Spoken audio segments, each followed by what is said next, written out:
This Torah class is brought to you by TorahAnytime.com. Okay, good afternoon, everyone.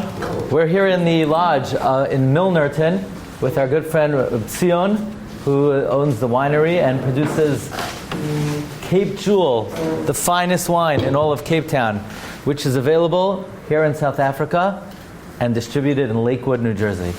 So you could get this wine in Lakewood, New Jersey. So if you're listening in Lakewood on Kol Barama Lakewood Radio, this is the official wine of Machon Maggid Harakiah. Okay? It's very interesting that wine plays a role so far in every single Parsha in Sefer Bereshis. This week, Light's daughters say, Nashkenu yayin gam halayla. And they say the words, Unechaya me'avinu zara.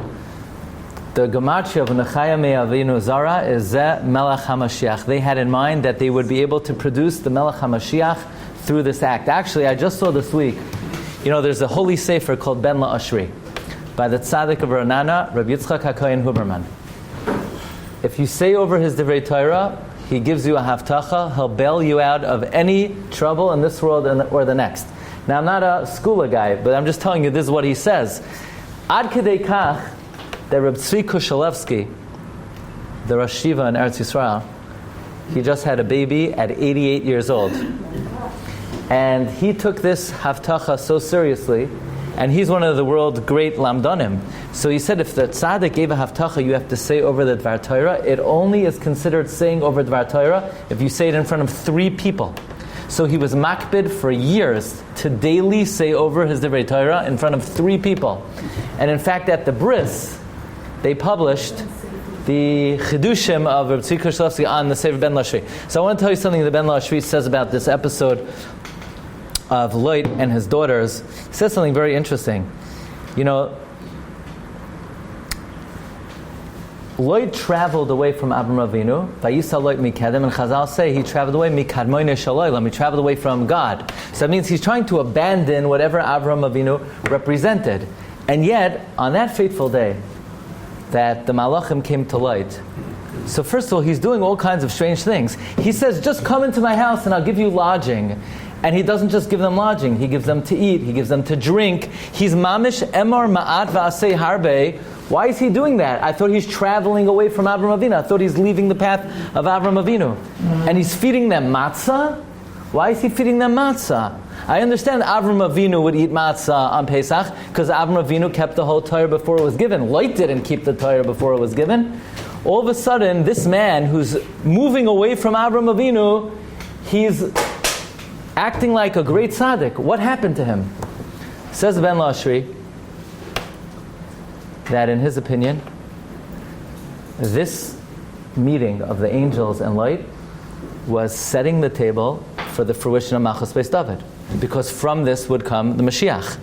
So the souls of Rus HaMoyaviyah and Naama HaMoynis were like revving to come out on that day. So it was the closest the world ever came to Yemais HaMashiach. Therefore, Lot was infused with such Kiddush on that fateful day from the souls of Rus HaMoyaviyah that was primed to come out, that he was catapulted to this high level where he was Emer Ma'at V'asei Harbe, and he was serving matzah, and he was doing all the things that Avram Avinu did, even though he was trying to move away from Avram Avinu. In any event, that's the role that Yayin plays in Parshas Vayera. Parshas Lech Lecha, who remembers? What was the role of Yayin in Lech Lecha?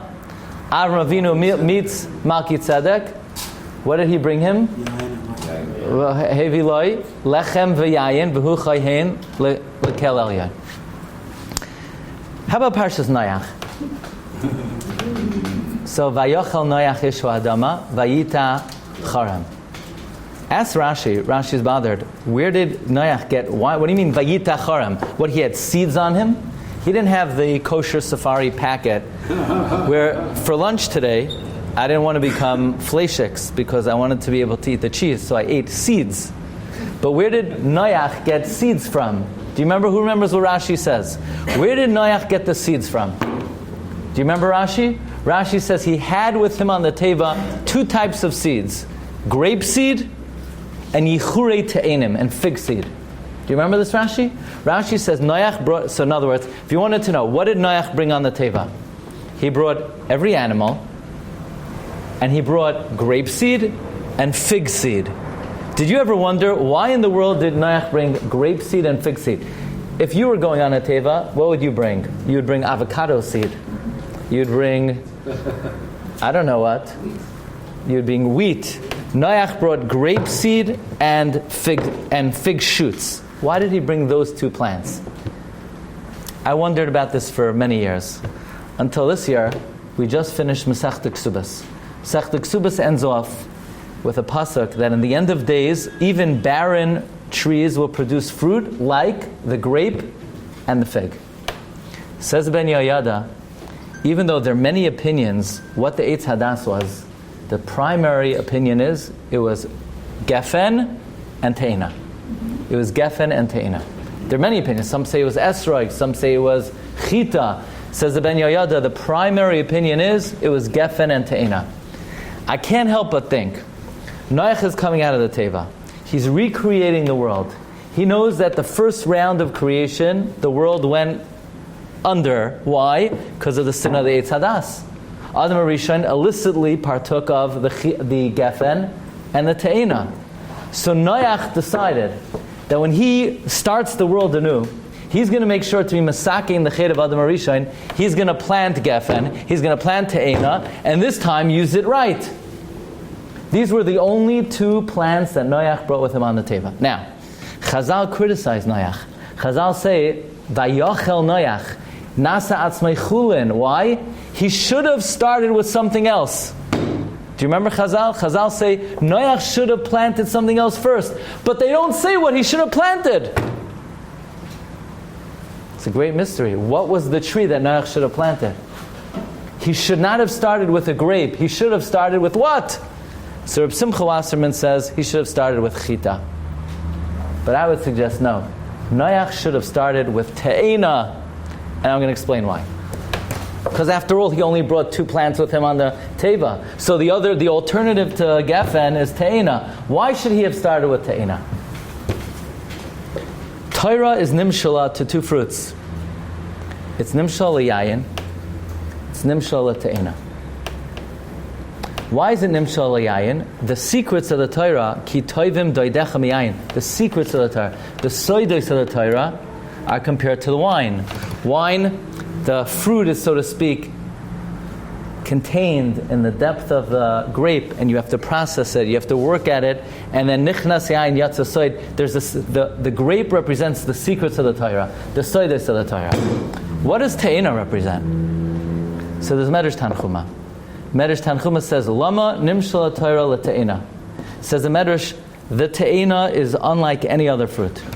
Every other fruit, when the fruit ripens, let's say the apple, the tree ripens, all the fruits are ripe. The orange ripens, all the fruits are ripe. When the te'ina ripens, 2 fruits today, 2 tomorrow, and 2 the next day. Why is Torah compared to a te'ina? So the Medrash says, a fool, a tipush, looks at the Torah, and he says, Kalim, it's 30 prakim. It's too big. Why bother? Nazikin, babakama, bamatzia, babasra, it's 30 prakim. Why bother? But chacha mahu oimer, elmoid shnei halachas hayom, shnei halachas l'machar, shnei halachas l'yom achrina, and eventually I'll know kol HaTorah kula. So te'ina represents the fundamental process of learning. You learn 2 halachas today, 2 halachas tomorrow, and 2 halachas the next day. Many people, they think they'll never learn the whole Torah because it looks too big. And the answer is you don't have to learn the whole Torah today. You have to learn a little bit today, and a little bit the next day, and a little bit the next day, like te'ina. That's how you start learning. Once you start like the te'ina, now you're ready for the gefen. Once you start the process of learning 2 halachas today, 2 halachas the next day, 2 halachas the day after, then you could experience the Torah on the level of a gefen. You could experience the secrets of the Torah. So the Torah is nimshla to 2 fruits, te'ina and gefen. Noach made a big mistake. He planted the grape first. What should he have planted first? He should have planted the te'ina first. He should have started by learning 2 halachas today, 2 halachas the next day, and then he could have planted the vineyard. So the vineyard is step 2, not step 1. this may be the reason why Noach brought these two fruits on the teva. And every Friday night, when you make Kiddush on Yayin, one of the kavanas are, it's a tikkun for the chet of Adam HaRishon, that Adam HaRishon made premature Kiddush. You ever hear of something called Kiddush Club?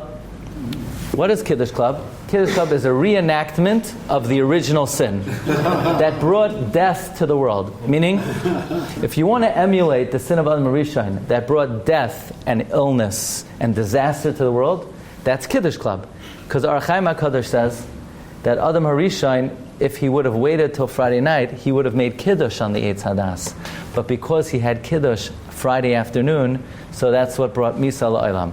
So Kiddush is good at the right time. So Kiddush clubs are sponsored by the serpent and the Samach Mem and all forces of evil in the world.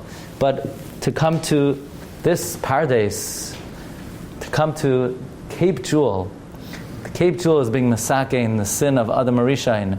So all of you in Lakewood, if you would like to be masakein the sin of Adam HaRishon, you could get this yayin. Make sure you don't drink it Friday afternoon too early. You make Kiddush on it, and you're mechavein when you make Kiddush.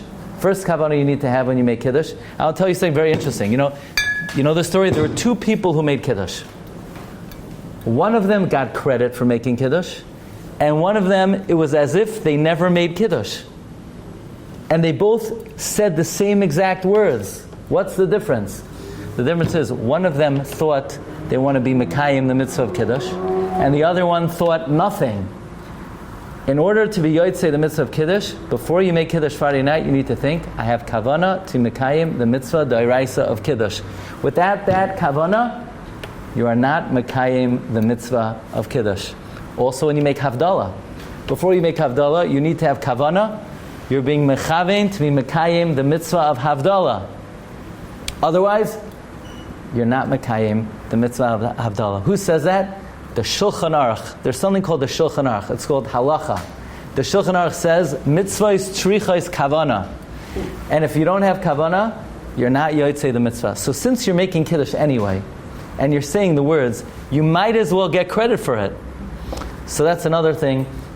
Cape Jewel is one of the sponsors of Mitzvahs Tzrichos Kavana. So that's another thing we learned from Cape Jewel Orchards here in Cape Town, in Milnerton Orchards. Sion, thank you very much, and enjoy the rest of your day. Thank you. Okay. You've just experienced another Torah class brought to you by TorahAnytime.com.